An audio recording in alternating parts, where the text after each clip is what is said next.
শুরু হইতে এখনো চলমান আছে। দৈনিক 600-700 কেজি চাউল লাগে। দৈনিক মনে করেন 500-600 কেজি তরকারি লাগে। ওনার নেতৃত্বে আমরা কর্ম চালায় যেতেছি 10 জন বাবুর্চি নিয়ে। এই খাওয়া চলমান চলছে এই বর্ণাঢ্য মানুষদের জন্য, অসহায় মানুষের জন্য। এখানে প্রায় 600-700 কেজি চাউল রান্না করতেছি। এগুলা ধরেন 12টা সেক্টরে খাওয়া যাচ্ছে।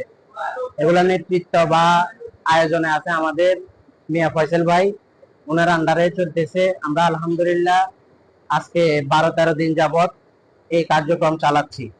ইনশাল্লাহ ওনার নেতৃত্বে এটা চলমান আছে। ইনশাল্লাহ যতদিন এই কেন্দ্রগুলা 12-13টা কেন্দ্র আছে, কেন্দ্রগুলাতে যতদিন মানুষ থাকবে, একটা ফ্যামিলি থাকা পর্যন্ত আমাদের মিয়া ফয়সাল ভাইয়ের এই নেতৃত্ব চলবে। এই মেহমান খানাগুলাতে ওনার পক্ষ থেকে বা ওনার পরিচালনায় খাবারগুলা পৌঁছাবে। প্রতিদিন আলহামদুলিল্লাহ আমরা 600-700 কেজি চাউল রান্না করতেছি প্রতি বেলায়। আলহামদুলিল্লাহ প্রত্যেকটা সেক্টরে উনি ওনার দিন আমাদের এখানে পানি বন্যা হয়েছে। আমরা স্বাস্থ্য কেন্দ্রতে আসছি। এখানে মিয়া ফয়সাল আমাদেরকে খাওয়া দাওয়া দিতেছে 3 বেলা টাইম মতন। কোনো অসুবিধা হইতেছে না, আমাদের খেয়াল রাখতেছে। মিয়া ফয়সাল খানা দানা দিতেছে, আর সুজন মিয়া আমাদের দিকে লক্ষ্য রাখতেছে। আমাদের এখানে খুব ভালো আছি আমরা। পানির কারণে আসাতে আমরা খুব শান্তিতে আছি, খুব ভালো আছি। ডুবের মধ্যে আছি, আমরা খানা 3 বেলা দিতে আছে, খাবারটা আছে। আমরা আশ্রয় কেন্দ্র আমরা আশ্রয় লইছি, কখনো বাড়ি যাবে কোনো আশা ভরসা নাই। আমরা এই অবস্থার মধ্যে বাবা আছি। ফসল ভাই দিতে আছে, সুজনে হেলথ করতে আছে। কখনো যাইতাম পারি না বাবা। আমরা এক জায়গার মধ্যে আশ্রয় কেন্দ্রের মধ্যে আমরা আছি। আমরা দয়া যদি আমাদের সাহায্য করবে না। পানি কোনো পানি, চুলা টুলা সব ডুবে গেছে, কিচ্ছু আমার ইয়ে নাই, শুকনো নাই। আমরা এই বন্যার প্রথম থেকেই আমরা আজকে 14 দিন আমরা এই বন্যার্থ প্রাণবাসী মানুষের পাশে আছি। আমরা 2 বেলা 3000 করে 6000 মানুষের এখানে পাক হয় এই সরকারি কারিগরি উচ্চ বিদ্যালয়ে। আমরা সেই মদরমোহন উচ্চ বিদ্যালয়, বেগমগঞ্জ পাইলট উচ্চ বিদ্যালয়, জেকে সরকারি প্রাথমিক উচ্চ বিদ্যালয়, সরকারি কারিগরি টেকনিক্যাল উচ্চ বিদ্যালয়, Jalaluddin college, textile institute, public school, vocational institute, Joynal Abedin, Alipur Madrasa, Nazirpur Madrasa ও চৌমনি পৌর মহাশ্মশান আমরা এই খাদ্য বিতরণ করি আজকে 14 দিন 2 বেলা। প্রতিদিন আমরা সমাজের বিত্তবানরা এগিয়ে এসেছে, আমরা ওনাদের সহযোগিতায় দল মত নির্বিশেষে আমরা এই কার্যক্রম আজকে পর্যন্ত চালু রেখেছি। ইনশাআল্লাহ এই বানবাসী মানুষ যতদিন ওনাদের বাড়ি থেকে না যাবে, পানি না যাবে, আমরা এই মেহমানখানা চালু রাখবো।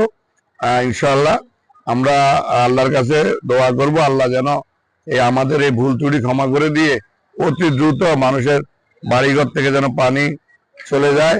আল্লাহ যেন তাড়াতাড়ি এই পানি করে দেন, মানুষকে আর কষ্ট থেকে দূর করে দেন।